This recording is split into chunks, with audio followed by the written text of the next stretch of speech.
Hi అండి, welcome to our channel సౌజీ సాంతర రుచులు. ఈ రోజైతే మన ఛానల్లో హై ప్రోటీన్ కట్లెట్స్ అయితే చేస్తున్నాను. చాలా టేస్టీగా ఉంటాయి, చాలా హెల్దీ కూడా. ముందుగా నేనైతే పెసలు అయితే నానబెట్టేసుకున్నాను అనమాట. నైటే నానబెట్టేసాను. ఇవి శుభ్రంగా వాష్ చేసుకుని ఇవన్నీ కూడా ఒక బౌల్లోకి తీసుకుంటున్నాను. ఇవి వచ్చేసి మిల్ మేకర్ వేడి నీళ్ళలో వేసి వాటర్ పిండేసి ఇందులో అయితే యాడ్ చేసేసుకోవాలి. ఈ మిల్ మేకర్ చాలా హెల్దీ అండి. మనకి ఇది హై ఫైబర్ అయితే ఉంటుంది. మనం కొంచెం తింటే చాలు, ఇంకా ఆకలి వేయదు అనమాట. అలాగే కొంచెం అల్లం, అలాగే ఇందులోకి వెల్లుల్లి రెమ్మలు ఒక 4, కొత్తిమీర ఒక 2 పచ్చిమిరపకాయలు, జీలకర్ర యాడ్ చేసుకోవాలి. అలాగే కారం, టేబుల్ స్పూన్ కారం, ధనియాల పొడి, అలాగే జీలకర్ర పొడి, ఉప్పు రుచికి సరిపడినంత యాడ్ చేసుకోవాలి. ఇందులోకి పన్నీర్ కూడా యాడ్ చేసుకోవచ్చండి. ఒక చిన్న ముక్క పన్నీర్ కూడా యాడ్ చేసుకొని ఇలా గట్టిగా మిక్సీ పట్టేసుకొని ఇందులోకి శనగపిండి వచ్చేసి ఒక 2 టేబుల్ స్పూన్లు శనగపిండిని అయితే యాడ్ చేసేసుకోవాలి.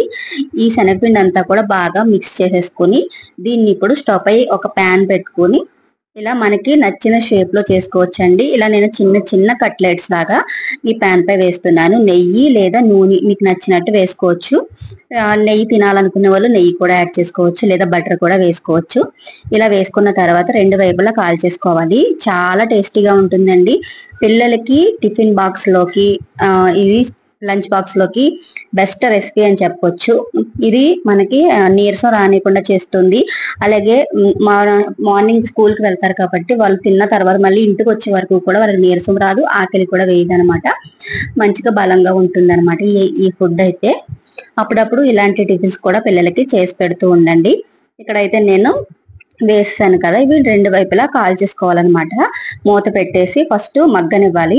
ఇది 2 వైపులా ఇలా తిరగేసుకొని పైన కొంచెం ఆయిల్ గాని నెయ్యి గాని మళ్ళీ ఒకసారి అప్లై చేసేసుకోవాలి.